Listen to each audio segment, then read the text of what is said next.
আল্লাহ কোরআন নাযিল করেছেন কাদের জন্য? আরো জোরে বলেন কাদের জন্য? মুসলমানের জন্য নয়। মুসলমান, বৌদ্ধ, খ্রিস্টান, হিন্দু, জৈন, শিখ, এক কথায় পৃথিবীতে মানুষ হিসাবে হাত এবং পা থাকবে, মানুষের মতো আকৃতি থাকবে, এরকম কোন প্রাণী হিসাবে কেউ যদি নিজেকে দাবি করে, ওই ব্যক্তির জন্য দুনিয়ার কোন তন্ত্র মন্ত্র কোনো কিছু মানা যাবে না।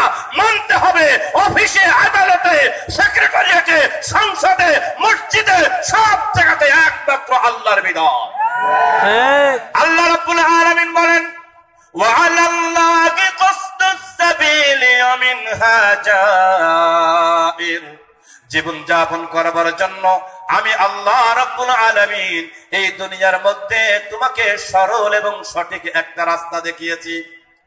সরল এবং সঠিক। সরল মানে হলো সোজা। সরল মানে কি? দেখবেন বইয়ের ভাষায় বলে সরল রেখা। সরল রেখা কি বাঁকা হয় না সোজা হয়? সরল সঠিক পথ দেখিয়েছি, তার মানে আশপাশে বাঁকা পথ আছে না নাই? 7 মাইলে গিয়ে জিজ্ঞাসা করবো, ভাই ললিতা দহ কোন দিকে? বলবে সোজা রাস্তা চলে যাবেন, ডানে বাঁয়ে যাবেন না। তার মানে বোঝা গেল ললিতা দহ আসতে গেলে সোজা রাস্তা অনুসরণ করতে হবে। বাঁকে আঁকা বাঁকা অনেক পথ সাইডে থাকতে পারে কি পারে না? যদি আমাকে কেউ বলে সোজা চলে যাবেন, তাহলে আশপাশে যত বাঁকা পথ থাক না কেন কোন পথে আমাকে যাওয়া যাবে না। আল্লাহ রাব্বুল আলামিন বলেন, তোমাকে জীবন যাপন করতে হলে একটা রাস্তা খুঁজতে হবে। এই রাস্তা কোনটা? ইহদিনাস সিরাতাল মুস্তাকিম।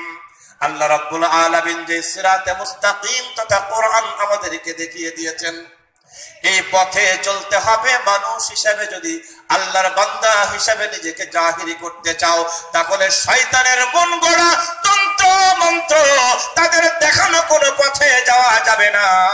একমাত্র যেতে হবে আমার আল্লাহর কোরআন আর নবীর সুন্নাহর পথে।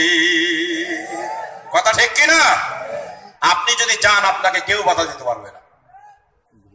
পথ তো একটা, আমার আল্লাহর দেখানো পথ কোরআন।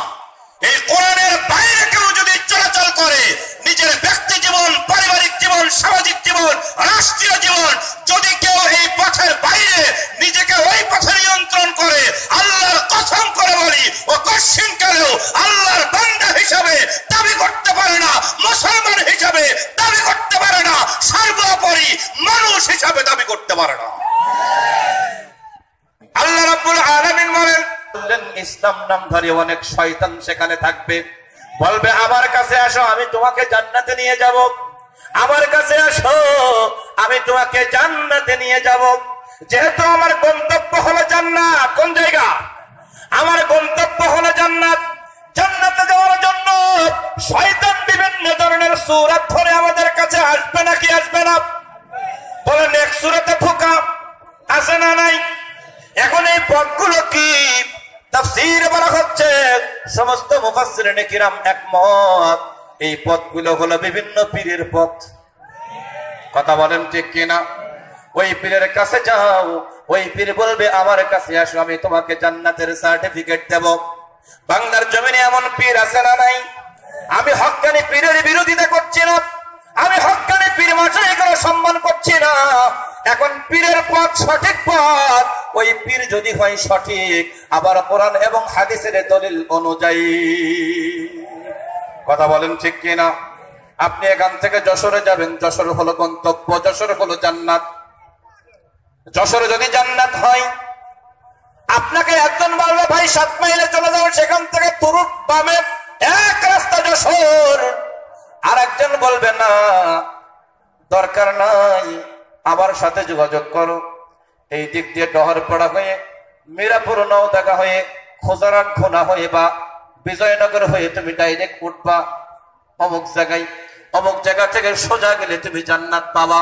তার মানে যদি কেউ এই রাস্তা দেখিয়ে আমাকে যশোরের ঠিকানা হুবহু বলে দেয়, তাহলে ওই লোকের কথা মানতে আমার অসুবিধা নাই। আমি বুঝাইতে পারলাম? মানে সব পীর যে ক্ষীর না, আমি সেইটা বুঝাচ্ছি। বাংলার জমিনে অনেক পীর আছে যাদের কাছে গেলে কোরআন সুন্নাহর দার্স দেয়, আছে না নাই? আবার অনেক পীর এমনও আছে যাদের কাছে গেলে বিড়ি সিগারেট গাঁজা ছাড়া কিছু দেয় না, ঠিক কিনা বলেন? যাদের কাছে গেলে এমন এমন কথা বলে, এমন এমন তাসবিহ শিখায়, জিকির শিখায়, যা পড়লে ঈমান থাকে না, যা মানলে ঈমান থাকে না, এমন এমন কার্যকলাপ করা হয়। ওদের ভিতরে এমন এমন কার্যকলাপ করে, ভিতরে হলো সদরঘাট কিন্তু উপরে রাখে ফিটফাট। আছে না নাই?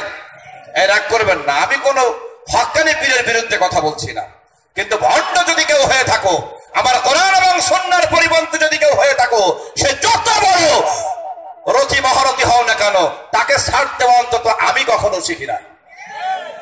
কত বছর জেল খেটেছি ভণ্ড পীরের বিরুদ্ধে কথা বলতে, ভণ্ড পীরের বিরুদ্ধে। এখন পীরের বিরুদ্ধে কথা বললে জেল হবে, জরিমানা হবে, এরকম সংবিধানে কোনো আইন নাই। এই জন্য সরকারের বিরুদ্ধে কথা বলার অভিযোগে আমাকে মামলা দিয়েছে, তাতে কিন্তু এমাল কাঁপে না, এ তো চাইনা না, খোদ জাপান। কথা বলেন ঠিক কিনা? জীবন থাকে থাক, যাই যাক, আল্লাহ রাব্বুল আলামিন যে তোমাদেরকে তার বিধানকে প্রতিষ্ঠিত করার জন্য এই লাইনে নিয়ে এসেছেন, সুতরাং আমার হক হলো, আমার কর্তব্য হলো, জীবন থাকলেও এই পথে থাকতে হবে, না থাকলেও এই পথে জারি থাকতে হবে। আমার বাপের তো 3টা ছেলে। কয়টা? আল্লাহ আমারে মাদ্রাসায় পড়াইলো কেন? আমার বড় ভাইরা আগে পড়ানোর কথা না?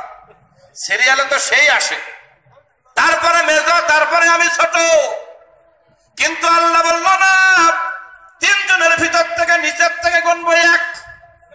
তুই মাদ্রাসায় পড়বি, তুই ওয়াজ মাহফিল করবি, মাঝে মাঝে ধরা খাবি, মাঝে মাঝে মার খাবি, হক কথা বলার কারণে মার খাবি, কিন্তু এই পথ থেকে চলতে সরতে পারবি না।